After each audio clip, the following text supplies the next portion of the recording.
Welcome to my channel. So today I'm gonna talk about 5 reasons why you should wait to buy an M1 MacBook Pro. The first reason, many apps are gonna have to run in an emulation mode, which means that apps or a lot of them might not necessarily get full performance. It really depends on the apps specifically.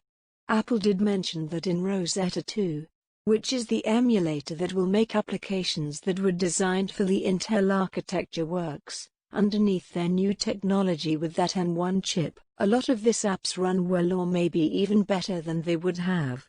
But there are a lot of applications that many people use that are not gonna be available right away. It's very hard for a company to just decide that they're gonna go ahead and rewrite their entire applications to be both Intel and M1. Both of these worlds for a while, Intel and M1 environment, and so apps are going to have to be what they called universal for a little while, until Apple decides that they don't need to support Intel anymore. Probably take multiple years, maybe for 5 years down the road, because of the long-term support that Apple does give their systems. But for right now, what that means is that a lot of applications that we might have to wait for them to actually get the full performance that we expected they will have. For example, they talked about Photoshop not getting it until next year sometime. Perhaps maybe early next year. Some applications will get them right now. But if performance is an issue, it might be a good reason for you to wait until there is more support by the software developer.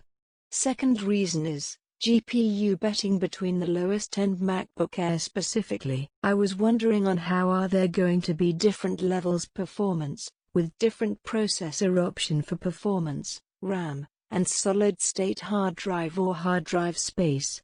This is the options. What was that going to look like with MacBook Air? There is 2 different versions that you can get, and one of them comes with only 7 effective GPU cores, out of the 8 cores that is supposed to be there, and that's likely to do with performance issue that they might have had with some of the chips that they produce, and so they shot one off. Those off to make sure that 7 of those scores were working out a good performance, where maybe on 8 cores, there were some issues. This is something common issue where Intel and AMD have done this. Third reason is 16 GB max unified memory. This is memory that utilized to load applications and processes and stuff like that. It is the temporary memory. It does all of the work. The storage memory where everything is stored, but memory that is used for processing, it's a maximum of 16 GB across the board. And now a lot of the Intel, especially with the 13-inch MacBook Pro, came with just 16 GB just for a starter, and you can go up to 32. For example, MacBook Pro that mostly everyone have right now, which is 16-inch model with 64 GB of memory. And sometimes they even get close to have issues without, depending on how much heavy lifting works that they're doing, but it doesn't matter that it's 8 GB or 16 GB of the 2 options.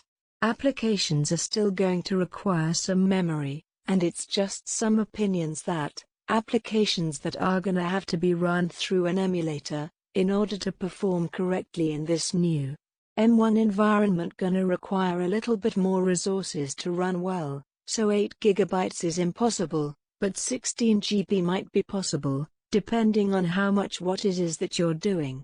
Fourth reason is lowest-end MacBooks are the ones that they upgraded first.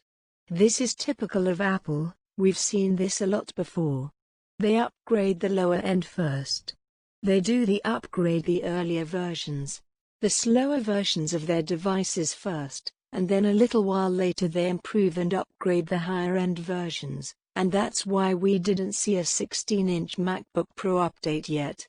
Because there is the high-end people who wanna jump the gun and get a new M1 MacBook are going to have to go with a 13-inch MacBook Pro. That's the best they're gonna be able to do. Or maybe a Mac Mini. So, lowest-end MacBook are getting updated first, so we know in springtime, there are going to be more MacBooks that they will add. They will probably introduce MacBook Pro 16-inch with even improve upon the performance a little bit.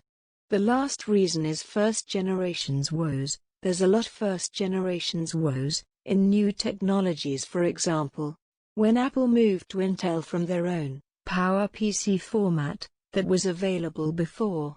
But when they moved to Intel, there was some performance boost there, but a lot of apps had to live in emulation. That was Rosetta version 1 back then. And there was a lot of issues there that some people faced jumping the gun and getting into the new system right away.